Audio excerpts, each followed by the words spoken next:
en el mundo cibernético. Y quiero hablarles en esta ocasión de una combinación, hermanos, que hace nuestro Señor Jesucristo en Mateo capítulo 4, 17, por favor. Mateo capítulo 4 y versículo 17.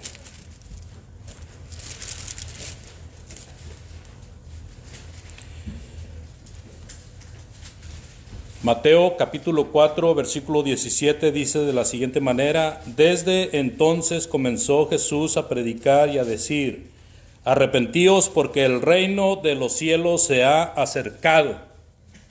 Estas son las palabras del Señor Jesucristo en el principio de su ministerio, después de aquella vez que vino con Juan para ser bautizado y luego el Espíritu lo llevó al desierto y allí fue tentado por Satanás. Sale victorioso de esa prueba y viene Jesús predicando el Evangelio. Se encuentra en la ciudad de Capernaum, ve a 4 pescadores, al principio vio a 2 y luego a otros 2 y son llamados a seguirle. Y profiere estas palabras en el principio de su ministerio como un sello del principio de la predicación de Jesucristo. Dice nuevamente el versículo: desde entonces comenzó Jesús a predicar y a decir: arrepentíos, porque el reino de los cielos se ha acercado. Así que en esta ocasión yo les quiero presentar la relación de arrepentimiento y reino, que es lo que los une, porque el Señor en este versículo los menciona juntos. Ahora hay un versículo paralelo que también tiene que ver con el reino y con el arrepentimiento. En Marcos capítulo 1, versículo 15, fíjense cómo lo toma Marcos, tomando las primeras palabras de Jesucristo en su ministerio. Dice en Marcos capítulo 1, 15, así de que arrepentíos y creed en el Evangelio.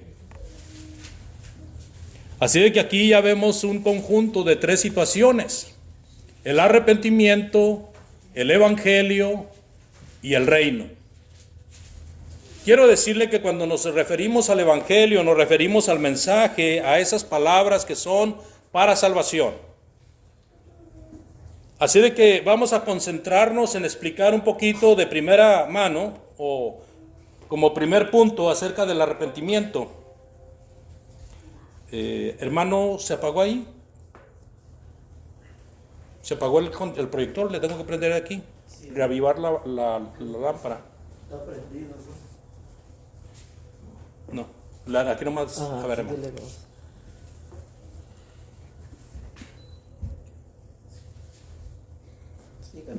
Ok. El arrepentimiento, amados hermanos, en palabras sencillas y entendibles, el arrepentimiento es un cambio de actitud. Es un cambio de manera de vivir. Es un cambio de mente y de corazón. El arrepentimiento, amados oyentes, precede a la conversión. El arrepentimiento precede al bautismo mismo. Pues como ustedes sabrán, la mayoría de ustedes sabrán que pues el arrepentimiento es uno de los 5 pasos que abren las puertas del cielo.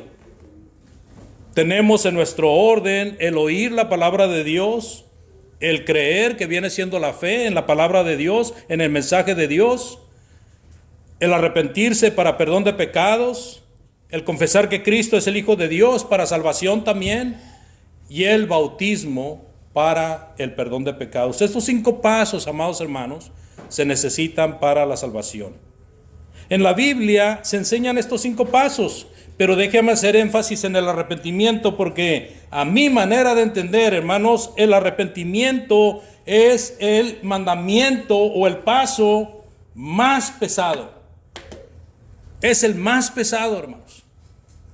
Por lo mismo que el arrepentimiento significa cambiar de actitud, cambiar de corazón, cambiar de manera de vivir, hacer un cambio radical en nuestras vidas. Es como si quisiéramos ilustrarlo con un giro de 180 grados. Estoy viendo hacia el mundo, estoy caminando en la corriente de estas cosas, en la en la potestad del príncipe de las tinieblas, estoy caminando de acuerdo a la mayoría de la gente, pero allá está Dios y Dios me está esperando. Entonces tengo que hacer un giro completo. Eso es lo que significa el arrepentimiento de una manera gráfica, hermanos. Y voy a leer, y bueno, vamos a leer juntos porque pues yo quiero que usted también participe abriendo su Biblia y leyendo conmigo. Versículos, hermanos, que hablan no de la palabra arrepentimiento, pero sí de lo que el arrepentimiento significa. Vamos a ver, por favor, en Mateo capítulo 16, versículo 25.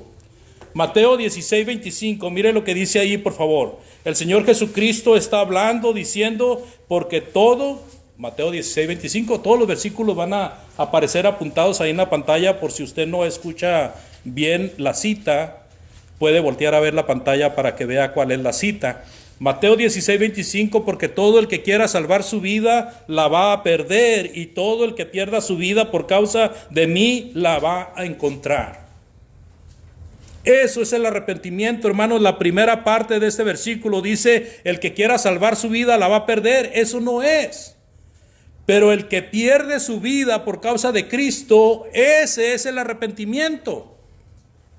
En otras palabras, el versículo nos está diciendo que nuestra vida debe de ser puesta en Cristo, no en nosotros mismos. En Juan capítulo 12, versículo 25 también dice, Juan 12, 25, el que ama su vida la perderá, y el que aborrece su vida en este mundo, para vida eterna la guardará. Amado joven, amado hermano, hermana, si usted está siguiendo la corriente y la potestad de este mundo, fijándose tanto en cómo se viste el vecino, la vecina, para vestirme igual, lo que tiene el vecino y la vecina para comprarme algo semejante, el mejor trabajo como ese amigo o ese compañero, y está usted poniendo toda su atención a lo físico, y necesito comprar mucha comida porque con esto de la pandemia me van a cerrar las puertas y no voy a encontrar nada en las tiendas. Voy a abastecerme de tal manera que no me interesa si otras personas alcanzan o no alcanzan. Usted está amando su vida. Usted está amando su vida cuando se entrega a su trabajo y se olvida del tiempo que necesita dedicar a Dios. Usted está amando su vida. La va a perder. La va a perder. Entonces, ¿qué es el arrepentimiento? El que aborrece su vida en este mundo, para vida eterna la guardará. Tiene que aprender a poner su vida, sus planes, sus proyectos propios de usted, personales, humanos, seculares, en segundo término. Tiene que aprender a poner a Dios en primer lugar. En Efesios capítulo 4, versículo 22, por favor, dice, en cuanto a la pasada manera de vivir, ¿qué dice el apóstol? Despojaos del viejo hombre. ¿Por qué, Pablo? ¿Verdad? Pudiéramos decir así como los niños, ¿por qué? Y entonces el apóstol Pablo dice claramente, despojaos del viejo hombre que está viciado conforme a los deseos engañosos, y renovaos en el espíritu de vuestra mente. ¿Por qué tenemos que despojarnos del viejo hombre? ¿Por qué tenemos que despojarnos de nuestra vieja manera de ser y de vivir? Porque eso está viciado conforme a los deseos del mundo, conforme a los deseos engañosos, conforme a los deseos de Satanás. Tenemos que aprender a despojarnos. Eso es la demostración del arrepentimiento. Y dice el versículo 23, y renovaos en el espíritu de vuestra mente.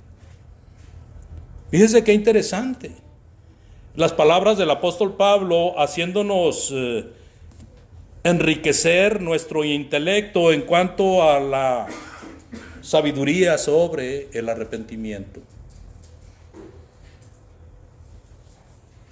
En Romanos capítulo 6, versículo 6 también dice el apóstol Pablo, en Romanos 6, 6 dice, sabiendo esto, que vuestro viejo hombre fue crucificado juntamente con él, para que el cuerpo del pecado sea destruido, a fin de que no sirvamos más al pecado.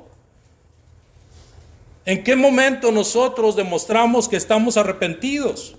En el momento en que decimos con Cristo me crucifico. ¿Y qué significa la palabra crucifixión, hermanos? La palabra crucifixión significa muerte. Muerte. Me muero ahí en la cruz para resucitar a una nueva vida. Ese es el arrepentimiento, hermanos. O sea, el apóstol Pablo lo describe como el viejo hombre es crucificado juntamente con Cristo para que el cuerpo del pecado sea destruido a fin de que ya no se sirva más al pecado.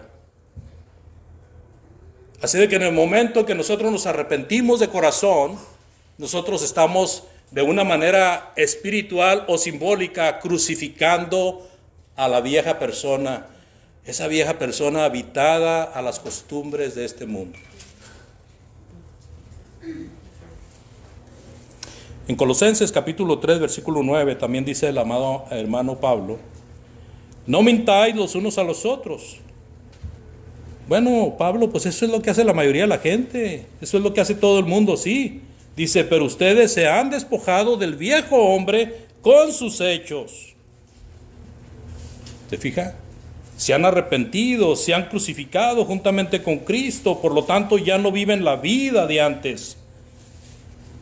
Otro versículo más, hermanos, y vamos a ser muy repetitivos en cuanto al significado del arrepentimiento, porque no es solamente decir me arrepiento, no es solamente decir pues ya no voy a hacer estas cosas, sino que es un cambio completamente, un cambio total. Primera a los Corintios 5:7, por favor. Dice la palabra de Dios también en 5:7, limpiaos pues de la vieja levadura para que seáis nueva masa sin levadura como sois, porque nuestra Pascua, que es Cristo, ya fue crucificada por nosotros. Límpiense de la vieja levadura, dice Pablo.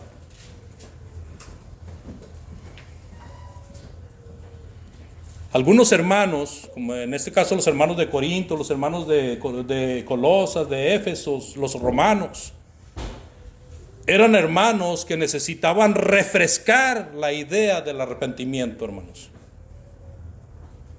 Porque siendo hermanos en Cristo, siendo convertidos en Cristo, nos volvemos al mundo. Y entonces pareciera que no sacrificamos a la persona que estaba dentro de nosotros, habituada a las cosas malas. Y entonces el apóstol Pablo hace ese recordatorio: ustedes ya hicieron eso, sigan adelante. Dice en 2 Corintios 5:17 también, por favor. 2 Corintios 5:17. De modo que si alguno está en Cristo, nueva criatura es. Las cosas viejas pasaron, he aquí todas son hechas nuevas. Así que, amados, creo que esta serie de versículos ilustran de una manera fuerte y clara lo que es el hecho de realmente estar arrepentidos.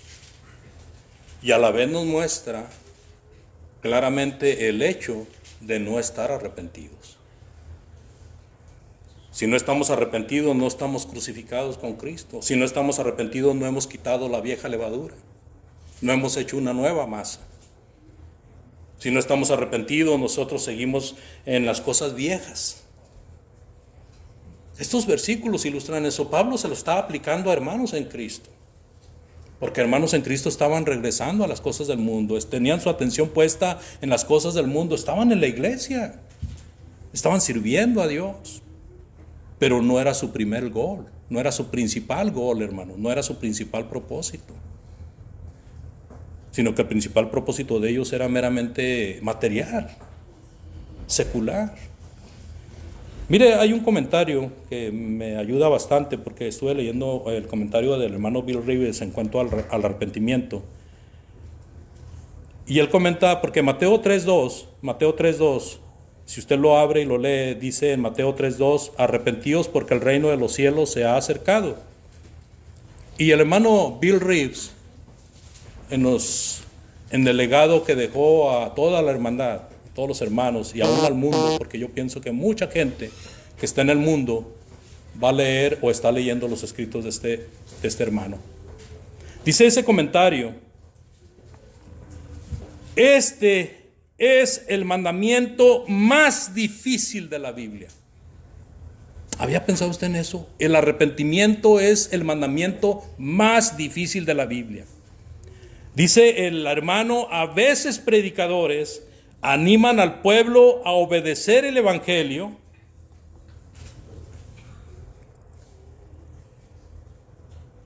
Y dice, el hermano sigue diciendo,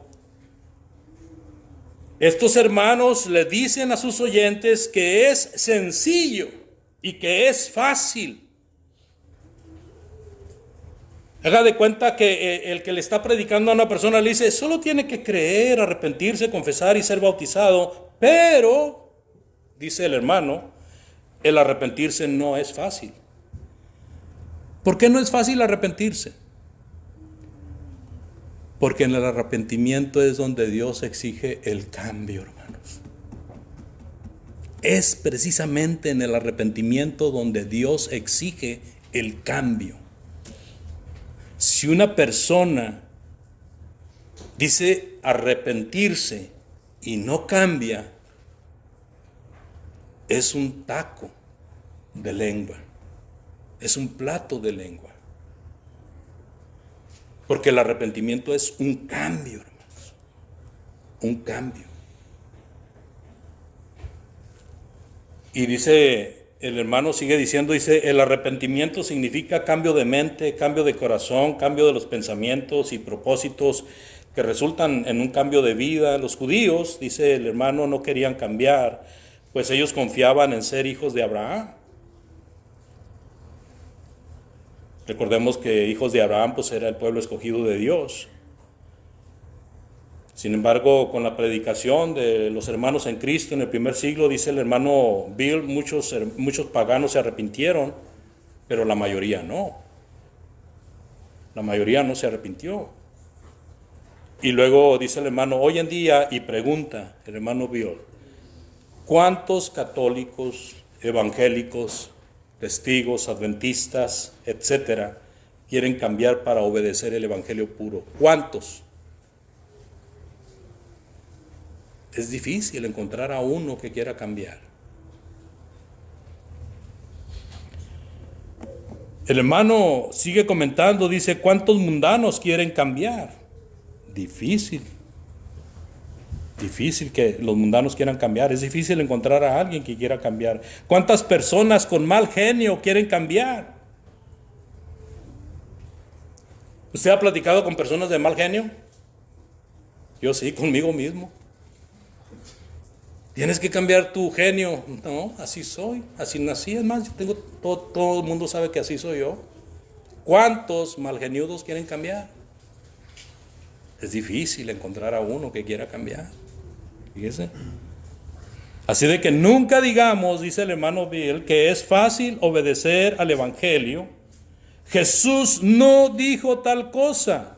Más bien él habló de la necesidad en algunos casos, fíjese bien, de cortar la mano derecha o de sacar el ojo derecho.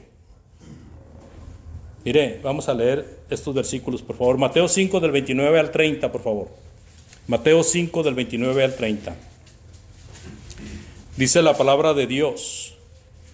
Por tanto, si tu ojo derecho te es ocasión de caer, sácalo y échalo de ti. Pues mejor te es que se pierda uno de tus miembros y no que todo tu cuerpo sea echado al infierno. Y si tu mano derecha te es ocasión de caer, córtala y échala de ti. Pues mejor te es que se pierda uno de tus miembros y no que todo tu cuerpo sea echado al infierno. ¿Se fija? En el cambio de mente, hermanos, se necesita la convicción de disciplinar nuestro cuerpo para que nuestro cuerpo haga la voluntad del Señor. Si nuestro ojo nos estorba, sácalo de ti, dice el Señor. Si tu mano derecha te es ocasión de caer, córtala. ¿Verdad? Y no estamos en Nuevo León, donde el hombre dijo que hay que mochar las manos de los malos funcionarios, ¿verdad? Así de que es muy interesante lo que encontramos en cuanto al arrepentimiento, hermanos, porque nos extendemos hasta ese grado. En la palabra de Dios, el Señor Jesucristo enseñó a la gente a negarse a sí mismos. Dice en Mateo capítulo 16, versículo 24, entonces Jesús dijo a sus discípulos, Mateo 16, 24, si alguno quiere venir en pos de mí, niéguese a sí mismo, tome su cruz y sígame. Porque todo el que quiera salvar su vida la perderá, y todo el que pierda su vida por causa de mí la hallará. Es necesario renunciar a todo, sigue comentando el hermano Bill, aún la propia vida.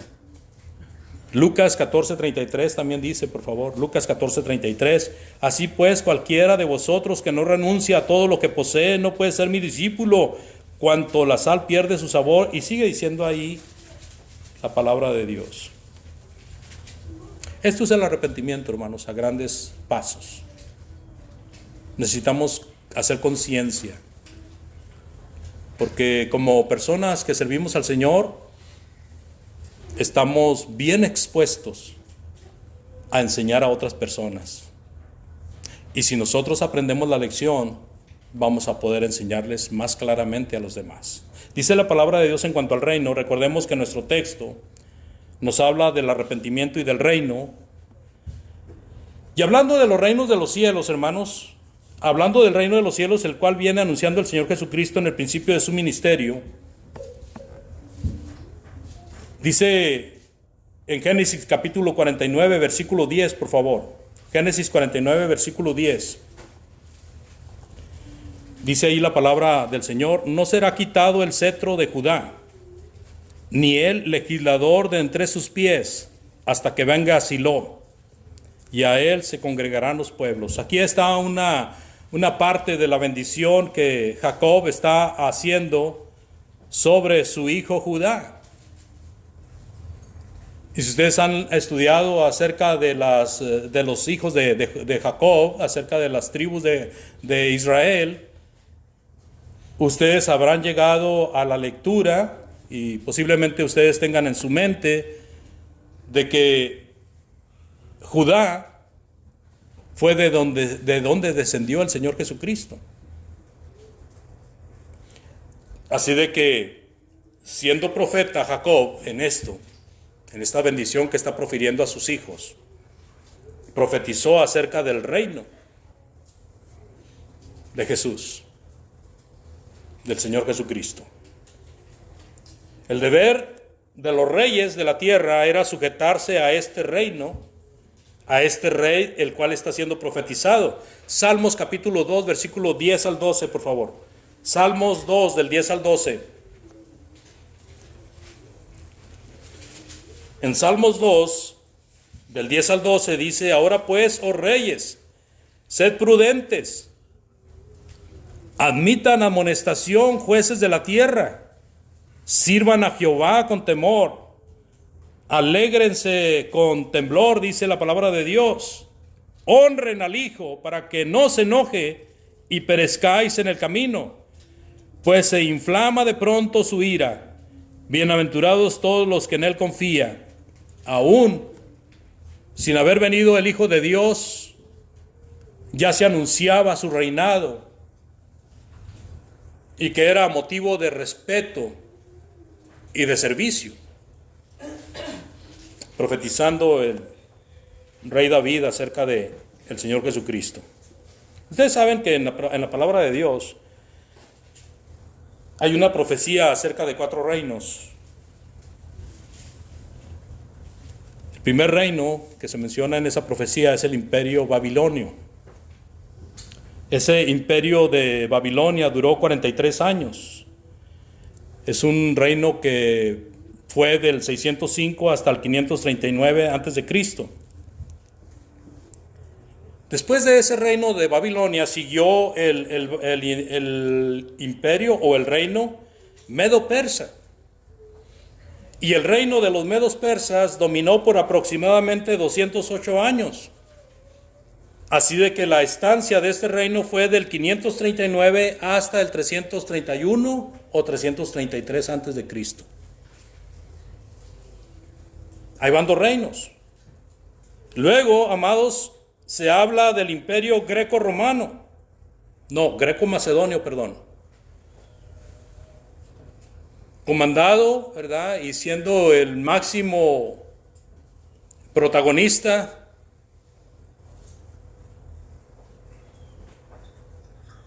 Se me fue el nombre. ¿Quién fue el que trajo como imperio a los griegos? Darío el Grande. No. Acuérdense, ¿alguien se acuerda de los estudiantes?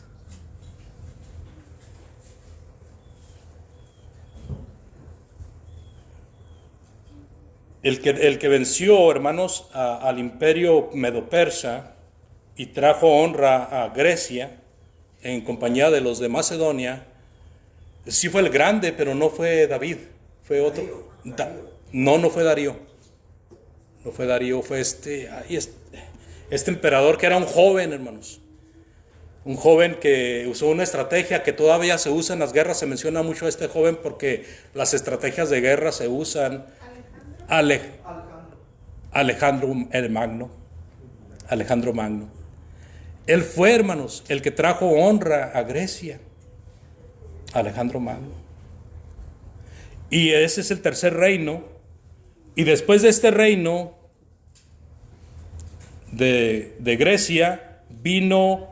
Bueno, este reino de Grecia duró aproximadamente 185 años. Aproximadamente del 331 o 333 antes de Cristo a 146 antes de Cristo.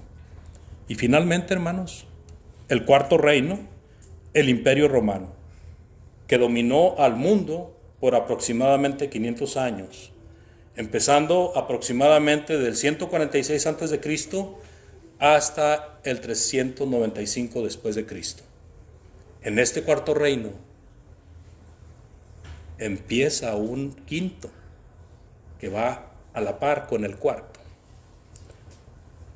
Dice en Daniel 2:44, por favor. Daniel 2:44, mire lo que dice ahí, por favor.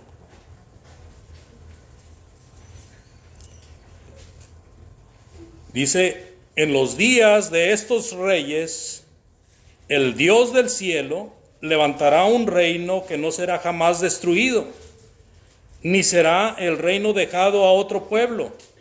Dice, desmenuzará y consumirá a todos estos reinos, pero él permanecerá para siempre. Ese es el reino que viene predicando el Señor Jesucristo, juntamente con el arrepentimiento. Ese es el reino del Señor Jesucristo.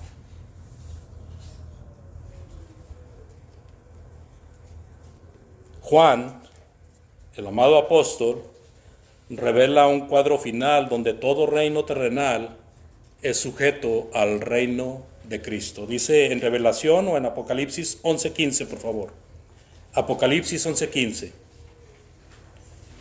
El séptimo ángel tocó la trompeta y hubo grandes voces en el cielo que decían, esas grandes voces del cielo decían, los reinos del mundo han venido a ser de nuestro Señor y de su Cristo, y Él reinará por los siglos de los siglos. Amados hermanos, a grandes pasos encontramos el reino el cual el Señor Jesucristo viene predicando. Es el reino de Dios, el reino de la salvación, el reino del amado Hijo de Dios, el reino que marca una era a partir del primer siglo hasta el fin del mundo. Es el reino de la reconciliación y es el reino de la redención. Arrepentíos porque el reino de los cielos se ha acercado, dice el Señor. Esa es la relación, hermanos. Si nosotros entendimos lo que es el arrepentimiento, ahora nosotros estamos seguros de poder hacer algo más. Podemos confirmar si realmente estamos dentro del reino o estamos afuera. Si nosotros somos personas penitentes, que hemos hecho un cambio total a nuestras vidas y que nuestro principal objetivo en la vida es Dios. Como dice Mateo 6:33, buscar primeramente el reino de Dios y su justicia, y todo será añadido lo necesario. Es un buen tiempo para que nosotros confirmemos cómo estamos afuera o dentro de ese reino. Ese reino que era superior a los 4 reinos. Y no quise ahondar mucho en cada uno de los reinos para que viéramos las grandezas de ellos. Pero son inmensamente grandes, poderosos. Sin embargo, el reino de Cristo es más grande y más poderoso que ellos y es eterno. Y este dominó a todos. ¿No vale la pena, hermanos, hacer un autoanálisis, un examen a nuestras vidas y decir, ¿realmente estoy dentro del reino de Dios o me estoy engañando? Si hay dudas, hay que ver por qué las dudas y afirmar y confirmar que realmente estemos sirviendo a Dios, porque si no, acuérdense que en el día del juicio final, ¿qué va a pasar? Mateo 7, 21 al 23, va a haber una gran desilusión, hermanos.